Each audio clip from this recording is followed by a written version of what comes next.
Before time had a name, before space had a boundary, there was only silence. And then, everything changed.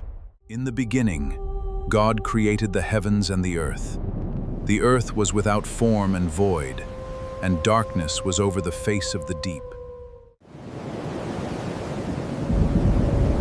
And the Spirit of God was hovering over the face of the deep primordial waters. And God said, "Let there be light." And there was light. God saw that the light was good, and he separated the light from the darkness. There was evening, and there was morning, the first day. And God said, "Let there be an expanse in the midst of the waters, and let it separate the waters from the waters." God called the expanse heaven. And there was evening, and there was morning, the second day. And God said, "Let the waters under the heavens be gathered together into one place, and let the dry land appear. Let the earth sprout vegetation, plants yielding seed, and fruit trees bearing fruit." The earth brought forth vegetation of every kind, and God saw that it was good.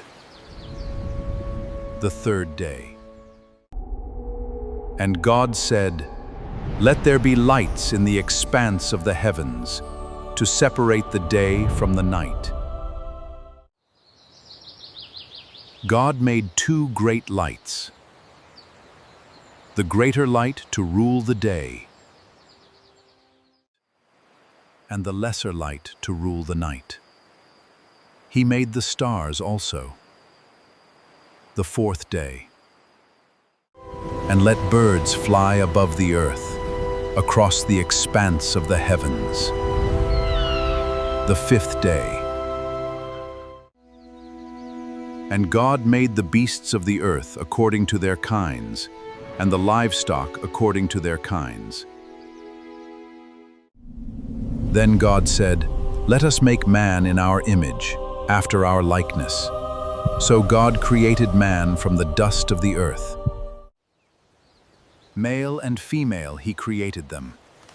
And God blessed them, saying, "Be fruitful and multiply and fill the earth." And God saw everything that he had made, and behold, it was very good. There was evening and morning, the sixth day. Thus the heavens and the earth were finished. And on the seventh day God rested from all his work, and he made it holy. From darkness into light, from chaos into a masterpiece. And creation was only the beginning. Genesis opens like a courtroom. The first 11 chapters are a selection of specific events, carefully ordered to build a prosecution. This legal case centers on a single question: why does humanity require God to redeem it? Any prosecution has to answer objections, starting with the idea that humans are built flawed. If we are naturally broken, like the fallen angels who receive no rescue, the need for redemption seems like a contradiction. These opening chapters argue that we were designed for full, unbroken communion with God, in a world that could not rot or be spoiled. Our current state is a departure from that original architecture. This original, unspoiled design is the mandatory foundation for the biblical narrative. Without it, the rest of the story, the flood, the laws, and the eventual cross, loses its logical weight. This account omits the creation of angels or the physics of deep space to focus exclusively on what serves the good of man. Every time the text says, "God saw that it was good," it marks an act of active provision. The Hebrew verb implies a father seeing to the needs of his children, ensuring the environment is perfectly prepared before they even exist. The message of a finished, complete home is also woven into a hidden mathematical structure involving the number 7. This structure is visible in the 7 paragraphs, appearances of words like God and land, and the 7 acts of creation beginning with "let there be." The first verse contains exactly 7 Hebrew words. The second verse contains 14.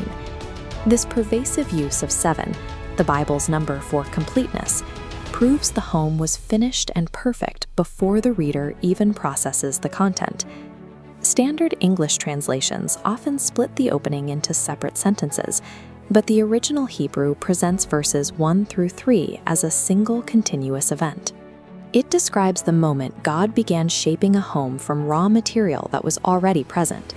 The ancient vocabulary refers to the sky and the dry land, the environment humans actually inhabit, rather than modern concepts of deep space or the entire planet.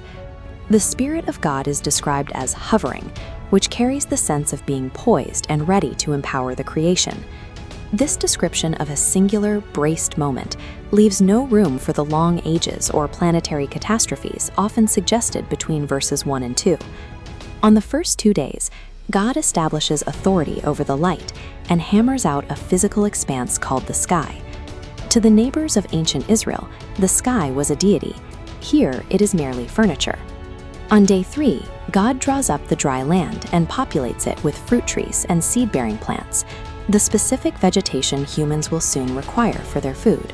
These first 3 days demonstrate a systematic transformation of a chaotic, unproductive space into an environment tailored strictly for human life. On day 4, God creates the sun and moon to mark signs and seasons. These words specifically refer to miracles and the appointed holy days of the future Israelite calendar. God hung the calendar of redemption in the sky before a single human being was alive to sin. The rescue plan was built into the architecture of the world from the start. Days 5 and 6 categorize the inhabitants of the sea and land.